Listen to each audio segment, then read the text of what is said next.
الحمد للہ نحمده ونستعینه ونستغفره ونؤمن به ونتوکل علیہ ونعوذ باللہ من شرور انفسنا ومن سیئات اعمالنا من يهده الله فلا مضل له ومن يضلل فلا هادي له ونشهد ان لا اله الا الله وحده لا شريك له ونشهد ان سيدنا محمدا عبده ورسوله ارسلہ بالہدی ودین الحق لیظہرہ علی الدین کلہ وکفی باللہ شہیدا فصلی اللہ علیہ وسلم تسلیما کثیرا کثیرا اما بعد فاعوذ باللہ من الشیطان الرجیم بسم اللہ الرحمن الرحیم یا ایھا الناس قد جاءتکم موعظۃ من ربکم وشفاء لما فی الصدور وہدی ورحمۃ للمؤمنین قل بفضل اللہ وبرحمتہ فبذلک فلیفرحوا ھو خیر مما یجمعون۔ محترم بزرگوں، دوستو، عزیزو اور بھائیو، آج شعبان کی 15 تاریخ ہے اور 2 ہفتے کے بعد انشاءاللہ ہم ایک بہت ہی مبارک مہینے کو پانے والے ہیں انشاءاللہ، اور وہ رمضان کا مبارک مہینہ ہے۔ ویسے تو سارے ہی مہینے اللہ کے ہیں اور یہ سارے ہی برکت والے ہیں۔ ہمارے دین میں نحوست کا کوئی تصور نہیں ہے،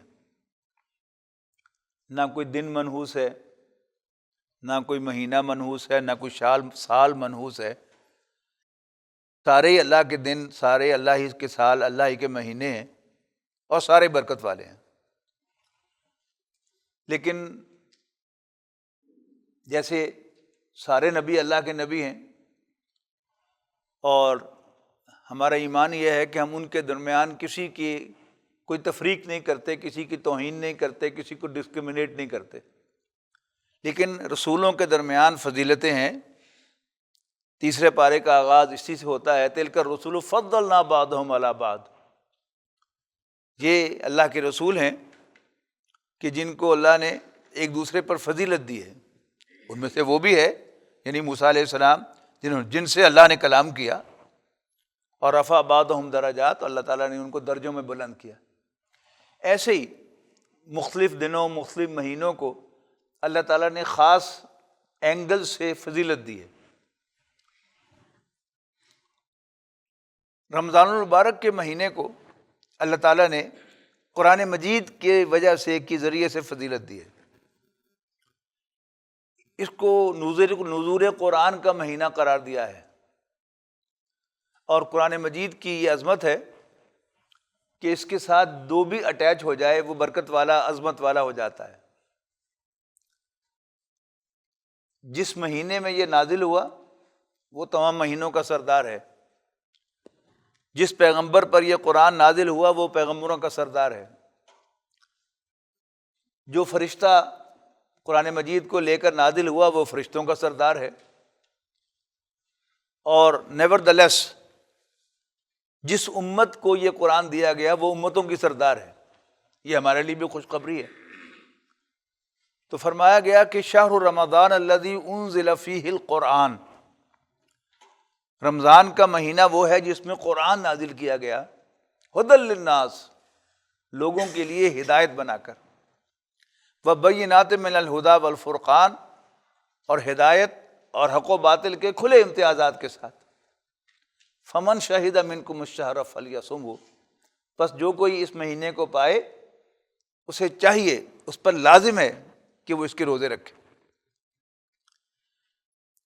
نبی اکرم صلی اللہ علیہ وسلم نے فرمایا کہ اللہ تعالیٰ نے رمضان کے دنوں کا روزہ فرض کیا ہے، اور اس کی راتوں کو قرآن مجید کے ساتھ قیام کو ایک آپشنل قرار دیا ہے، نفل دیا ہے، لیکن یہ نفل فرض کے مقابلے میں ہے، لیکن جو فقہا نے گریڈیشن کی ہے مختلف اعمال کی، ان کے اعتبار سے یہ سنت مؤکدہ ہے۔ ہدایت یہ بڑی اہم چیز ہے کہ آپ جو کچھ بھی کر رہے ہوں، اگر آپ کے پاس اس کی ہدایت ہے، اس کا نو ہاؤ ہے، اس کا علم ہے کہ وہ کام کیسے کرنا ہے، تو وہ کام بہترین ہو جاتا ہے۔ دو افراد ایک ہی دن کاروبار شروع کریں، ایک کے پاس 5 کروڑ روپیہ ہو اور دوسرے کے پاس 50 لاکھ روپیہ ہو، لیکن جس کے پاس 50 لاکھ ہو اسے کاروبار کرنا آتا ہو، اس کے پاس ہدایت ہو کہ کاروبار کیسے کرنا ہے، اور جس کے پاس 5 کروڑ ہو اسے کاروبار کرنے کا ڈھنگ نہ ہو، نتیجہ کیا نکلے گا؟ 2-4 سال میں ہی وہ 5 کروڑ والا بینکرپٹ ہو جائے گا، کنگال ہو جائے گا، اور 50 لاکھ والا ممکن ہے وہ 5 کروڑ کا مالک بن جائے۔ اور ایسے بے شمار واقعات آپ نے دیکھے ہیں۔ یہ زندگی تو ہم سب نے گزارنی ہے، اللہ نے مجھے بھی زندگی عطا کی، آپ کو بھی زندگی عطا کی، لیکن اگر زندگی گزارنے کا طریقہ آتا ہوگا تو یہ زندگی ہمارے لیے بڑی پروڈکٹیو ہو جائے گی، اور اگر زندگی گزارنے کا ڈھنگ نہ آتا ہوگا تو پھر یہ زندگی ہمارے لیے بیکار نہیں بلکہ ہمارے لیے وبال جان بن جائے گی۔ سورہ یونس کی جو 2 آیات میں نے آپ کو سنائی ہیں، انہوں نے فرمایا لوگو یا ایھا الناس، لوگو قد جاءتکم موعظۃ من ربکم، تمہارے پاس تمہارے رب کی طرف سے ایک نصیحت آ گئی ہے۔ یہ جو مختلف مونولوگز ہیں نا، تقریر، ٹاک، لیکچر، خطاب، ان کا ہر ایک کا اپنا اپنا ایک مفہوم ہے۔ ایک چیز سب میں کامن ہے کہ کوئی ایک شخص جو ہے وہ گفتگو کر رہا ہوتا ہے، بول رہا ہوتا ہے، باقی سن رہے ہوتے ہیں۔ لیکچر جو ہے وہ ہوتا ہے کسی مضمون پر کوئی جامع گفتگو کرنا اول سے لے کر آخر تک، تاکہ وہ مضمون پوری طرح سمجھ میں آ جائے۔ وعظ جو ہے اس کے مقابلے میں، اس کے لیے کوئی علم کا ہونا، بہت زیادہ پکا علم ہونا ضروری نہیں ہے۔ جب بھی کوئی شخص اپنے دل کی گہرائیوں سے کوئی بات خلوص و اخلاص کے ساتھ کہے اور سننے والے کھلے دل سے اس کو سن رہے ہوں اور وہ بات سیدھی ان کے دل میں اتر جائے، اسے وعظ کہتے ہیں۔ اس کے لیے الفاظ کا مناسب اپروپریٹ ہونا ضروری نہیں ہے۔ وعظ ٹوٹے پھوٹے الفاظ میں بھی ہو سکتا ہے، جملے جو ہیں وہ گرامیٹیکلی درست ہوں یا نہ ہو یہ بھی ضروری نہیں ہے۔ خلوص ضروری ہے، اور سننے والے کا کھلے دل سے ان باعث ہو کر، تعصب سے بالا تر ہو کر سننا یہ ضروری ہے۔ یہ 2 شرطیں پوری ہو جائیں کہ جو واعظ کہنے والا ہے وہ خلوص دل کے ساتھ دل کی گہرائیوں سے کوئی بات کہہ رہا ہو، اور سننے والا کھلے دل کے ساتھ اسے سن رہا ہو اور وہ بات سیدھی اس کے دل میں اتر جائے، یہ واعظ ہے۔ یہ انبیاء کرام کی سنت ہے۔ انبیاء کرام کی سنت میں خود نبی اکرم صلی اللہ علیہ وسلم کے بارے میں ہمیں بہت سے خطبات خود ہم احادیث کی کتابوں میں اور سیرت کی کتابوں میں ملتے ہیں۔ نبی اکرم صلی اللہ علیہ وسلم سے کوئی لیکچر ثابت نہیں ہے، آپ سے واعظ ثابت ہیں۔ اور یہی معاملہ انبیاء کرام کا ہے کہ قرآن مجید نے مختلف انبیاء کرام کی دعوت کا تذکرہ کیا ہے، اور تکرار کے ساتھ کیا ہے۔ حضرت نوح علیہ السلام، ہود علیہ السلام، صالح علیہ السلام، لوط علیہ السلام، شعیب علیہ السلام، یہ کیا تھا؟ ان کا وعظ قرآن مجید نے نقل کیا ہے۔ ایک ہی بات ہے جو وہ کہتے چلے آ رہے ہیں، یا قوم اعبدوا اللہ، لوگو اے میری قوم اللہ کی بندگی کرو، ما لکم من الہ غیرہ، اس کے سوا کوئی تمہاری عبادت کے لائق نہیں ہے۔ انی لکم رسول امین، میں اس کی طرف سے بھیجا ہوا ایک ٹرسٹ وردی پیغمبر ہوں تمہاری طرف۔ فاتقوا اللہ، پس اللہ سے ڈرو، واطیعون، اور میرا کہنا مانو۔ ما اسألکم علیہ من اجر، میں تم سے کوئی اجرت نہیں مانگتا۔ ان اجریہ الا علی رب العالمین، میری اجرت تو رب العالمین کے ذمے ہے۔ یعنی کوئی لمبی چوڑے کوئی وہ الفاظ کے بکھیڑے اور وہ کافیہ ردیف کچھ بھی نہیں، ایک سادی سی بات ہے، یہ واعظ ہے۔ تو قرآن مجید کو کیا کہا گیا ہے؟ قرآن مجید ایک واعظ ہے۔ بہت سے لوگوں کو آپ نے سنا ہوگا کہ یہ کہتے ہیں یہ سائنس کی کتاب ہے، کوئی کہتا ہے یہ تاریخ کی کتاب ہے، کوئی سب کہتا ہے جغرافیہ کی کتاب ہے، کوئی کہتا ہے کہانیوں کی کتاب ہے۔ قرآن مجید میں سب کچھ ہے، لیکن یہ کتاب ہدایت کی ہے۔ اگر کوئی شخص خلوص دل کے ساتھ اسے پڑھے گا، یعنی کوئی تعصب نہ ہو، کوئی ریزرویشن نہ ہو، وہ اسے پڑھے گا تو یہ اس کے دل میں اتر جائے گی اور اس کی زندگی کا رخ بدل دے گی۔ میں نے عرض کیا نا کہ زندگی گزارنے کا طریقہ، اس طریقے کے بہت سے پہلو ہیں، ان میں سب سے بنیادی کیا بات کیا ہوتی ہے کہ آپ کے سامنے مقصد واضح ہو۔ یعنی آپ سڑک پر جا رہے ہیں اور آپ کو یاد ہی نہیں کہ آپ نے جانا کدھر ہے۔ آپ نے جانا تھا شہر گھنٹہ گھر کی طرف، لیکن آپ نے منہ کر لیا کھوڑیاں والے کی طرف، تو کیا ہوگا؟ تو قرآن مجید جو رخ ہمیں بتاتا ہے وہ کون سا ہے؟ آخرت کا ہے، جہاں ہم سب آخرت کی طرف رہے ہیں۔ لیکن اگر ہمیں یاد بھی رہے گا کہ ہم آخرت کی طرف جا رہے ہیں تو پھر ہمارے لیے زندگی جو ہے وہ بڑی آسان بھی ہوگی اور پروڈکٹیو بھی ہوگی۔ اور اگر ہمیں یہ سبق بھول جائے گا کسی وجہ سے تو پھر ہم کیا ہوگا؟ Will be lost. تو یا ایھا الناس لوگو قد جاءتکم موعظۃ من ربکم وشفاء لما فی الصدور، اور سینوں کے اندر جو بیماریاں ہیں، روحانی بیماریاں، نفسیاتی بیماریاں، ان سب کی شفا ہے، علاج ہے ان کے لیے۔ یہ بڑی اہم بات ہے کہ قرآن مجید پڑھنے والا شخص جو ہے وہ کبھی ڈپریشن میں نہیں جا سکتا۔ کیوں ڈپریشن میں کب جاتا ہے انسان؟ ٹینشن کی وجہ سے، کیا کروں کیا نہ کروں، کدھر جاؤں کدھر نہ جاؤں۔ اگر اس کو پتا ہے کہ جا میں رہا ہوں آخرت کی طرف، مجھے اسی کی تیاری کرنی ہے، پھر کوئی ٹینشن نہیں ہوگی۔ تو جو سینوں کے امراض ہیں، منافقت ہے، بغض ہے، کینہ ہے، لالچ ہے، حرص ہے، دنیا پرستی ہے، یہ سب دل کے امراض ہیں نا، ان سب کے لیے باعث شفا ہے۔ جو شخص قرآن مجید باقاعدگی سے پڑھتا ہے ہدایت حاصل کرنے کے لیے، یہ مقصد ضروری ہے، تو قرآن مجید جو ہے اس کی انگلی پکڑ کر اس کو آخرت کی شاہراہ پر چڑھا دے گا، اور باقی کام سب کے سب آسان ہو گئیں گے۔ اس کے بعد ہوگا کوئی تفصیلات کہ جی نماز پڑھنی ہے کیسے پڑھنی ہے، وہ قاری صاحب سے مولوی صاحب سے پوچھ لیں گے آپ، لیکن آپ کا رخ جو ہے وہ صحیح ہو جائے گا۔ لیکن اگر آپ کا رخ صحیح نہ ہو، وہی جو میں نے آپ کو مثال دیا کہ آپ نے جانا گھنٹہ گھر تھا، آپ نے موڑ لی گاڑی جو ہے وہ کھڑیاں والی کی طرف، تو گاڑی تو آپ چلا رہے ہیں، گاڑی بھی ٹھیک چل رہی ہے، لیکن آپ کو وہ منزل کے تک نہیں پہنچائے گی، وہ تو الٹی طرف آپ کو لے جائے گی، لیکن گاڑی تو آپ چلا رہے ہیں۔ تو لوگوں، تمہارے پاس تمہارے رب کی طرف سے ایک نصیحت آ گئی ہے، ایک واز آ گیا ہے، اور سینوں کے امراض کا علاج، سب سے جو بڑا ایمان قرآن مجید پیدا کرتا ہے وہ اللہ کی ذات پر ایمان ہے۔ دیکھیے، اگر اللہ تعالیٰ کو ہم اپنے ذہن سے نکال دیں یا کوئی شخص اللہ کو نہ مانے تو اس کے لیے کائنات کیا ہے؟ اندھیر نگری ہے، جس میں سب کچھ ایکسیڈنٹلی ہو رہا ہے۔ لیکن جب وہ اللہ کو مان لیتا ہے کہ یہاں کچھ بھی ایکسیڈنٹلی نہیں ہو رہا، بلکہ ایک ذات ہے جو سب کچھ جاننے والی، پوری قدرت والی ہے اور بڑی حکیم اور دانا بھی ہے، وہی مجھے چلا رہا ہے، وہی میرے سارے کاموں کو بنا رہا ہے، تو پھر کوئی فکر نہیں۔ وہ جو فارسی کا جملہ ہے کہ کار ساز ماں بے فکر کار ماں، اگر میں اپنے کاموں کی خود فکر کرتا ہوں تو میرے لیے وہ تکلیف کا باعث بنتی ہے۔ کار ساز ماں بے فکر کار ماں، جو میرا اصل کار ساز ہے، جو میرے کاموں کو بنا رہا ہے، وہ میرے کاموں کی فکر کرے، میں کیوں فکر کروں؟ میں صرف یہ فکر کروں گا کہ اس نے میرے ذمہ کیا لگایا ہے۔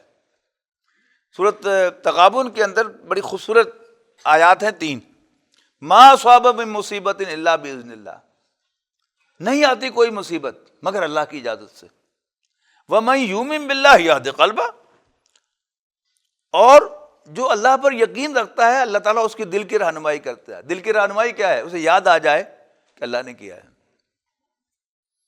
یعنی بڑی سے بڑی مصیبت ہو، بڑا سے بڑا نقصان ہو آپ کا، صرف آپ کو اتنا یاد آ جائے کہ اللہ نے کیا ہے تو آپ کا غم باقی نہیں رہے گا، اور